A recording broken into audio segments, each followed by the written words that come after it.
श्री स्वामी समर्थ. नमस्कार.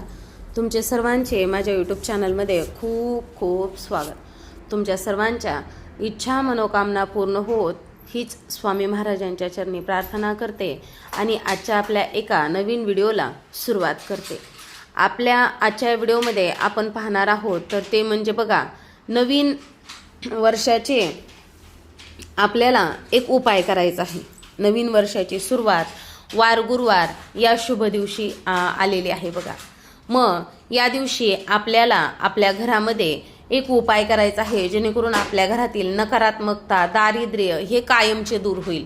मग ह्याचबद्दल आपण जाणून घेणार आहोत. तर तुम्ही माझा हा व्हिडिओ शेवटपर्यंत नक्कीच पहा. व्हिडिओला नवीन असताल लाईक करा, शेअर करा आणि असेच नवनवीन अध्यात्माचे व्हिडिओ पाहण्यासाठी चॅनलला सबस्क्राईब अवश्य करा आणि कमेंटमध्ये श्री स्वामी समर्थ लिहायला विसरू नका. बघा, सगळ्यात महत्त्वाचं म्हणजे तुम्हा सर्वांना नवीन वर्षाच्या खूप साऱ्या शुभेच्छा. आता नवीन वर्ष म्हटलं तर बघा किती छान शुभयोग जुळून आलेला आहे. अगदी या दिवशी गुरुवार आहे, भगवान विष्णूंचा दिवस, गुरुप्रदोष व्रत, रोहिणी नक्षत्र आणि अनेक शुभयोग जुळून येत आहेत, ज्यामुळे आपण पूजापाठ, ध्यान, सकारात्मक संकल्प करण्यासाठी हा दिवस खूप शुभ आहे.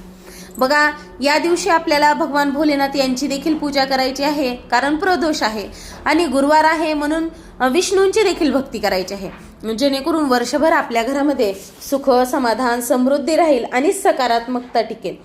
आता गुरुवार हा दिवस भगवान विष्णू आणि देवगुरु बृहस्पतीला समर्पित आहे, ज्यामुळे आध्यात्मिक साधनेसाठी हा दिवस खूप उत्तम मानला जातो.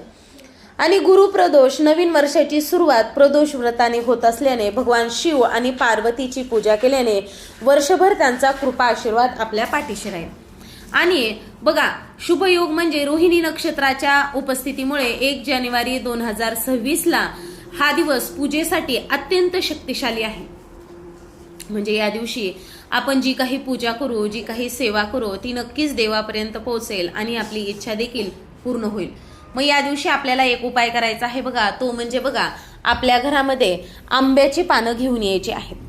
यासाठी बघा, अगदी ब्रह्ममुहूर्तावरती उठल्यानंतर स्वच्छ स्नान करा. शक्यतो 12 वाजायच्या आत हा उपाय करण्याचा प्रयत्न करा, म्हणजे आपण उपायाबद्दलच जाणून घेऊयात, म्हणजे खूप लांबलचक व्हिडिओ होत नाही. एक तांब्या भरून पाणी घ्या. त्या तांब्या भरून पाणी घेतल्यानंतर त्या तांब्याभर पाण्यामध्येच बघा हळदी, कुंकू, तीळ, अक्षता आणि फूल देखील टाका. बस एवढं तांब्या भरून पाणीच घेऊन जा.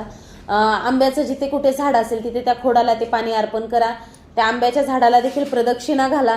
प्रदक्षिणा घालत असताना वार गुरुवार आहे, ओम नमः शिवाय म्हणा किंवा मग ओम नमो भगवते वासुदेवाय म्हणा किंवा श्री स्वामी समर्थ म्हटलं तरी देखील चालेल. नंतर आंब्याची पानं 11 तोडून घरी घेऊन या. पानं तोडताना किडलेले वगैरे घेऊ नका, स्वच्छ म्हणजे अगदी चांगले पानं बघा. पानं घरी आणल्याच्या नंतर पानं धुवून घ्या किंवा पुसून घ्या. पुसल्यानंतर त्या पानाला आपल्याला बघा त्या पानावरती हळदीनं स्वास्तिक काढायचं आहे. हळद ही माता लक्ष्मी आणि भगवान विष्णू यांना अतिशय प्रिय आहे. हळदीनं स्वास्तिक काढायचं. देवपूजेच्या ताटामध्ये ते आंब्याचे पानं ठेवायचे स्वास्तिक काढल्यानंतर आणि देवघरामध्ये थोडा वेळ राहू द्यायचे. तिथेच आंब्याच्या पानाची पूजा केल्यानंतर स्वास्तिक काढल्यानंतर महालक्ष्मी अष्टकमचं पठण करा. कनकधारा स्तोत्र पठण करा आणि ओम नमो भगवते वासुदेवाय या मंत्राचे 108 वेळा पठण करा. त्यानंतर हे 11ही पानं घ्या. 11ही पानं एक सोबत बांधा दरवाजाला किंवा 11 पानांचं तोरण करून उद्याच्या दिवशी दरवाजाला लावा, जेणेकरून माता लक्ष्मी नक्कीच आपल्या घरामध्ये वर्षभर कायमस्वरूपी वास करेल.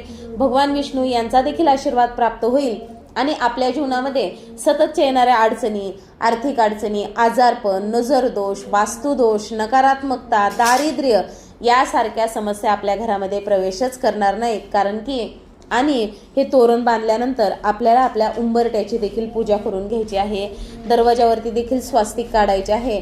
अशा प्रकारे नवीन वर्षाच्या दिवशी आपल्याला आपल्या दरवाजावरती हा आंब्याच्या पानांची जी तोरण आहे ते लावायचं आहे, जेणेकरून माता लक्ष्मी, भगवान विष्णू यांचा आशीर्वाद प्राप्त होईल आणि सकारात्मकता आपल्या घरामध्ये प्रवेश करेल.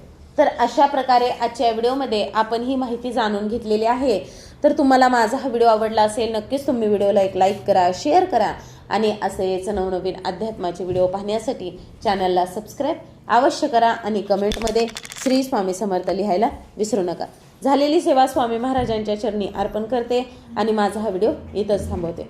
श्री स्वामी समर्थ. जय जय स्वामी समर्थ. धन्यवाद.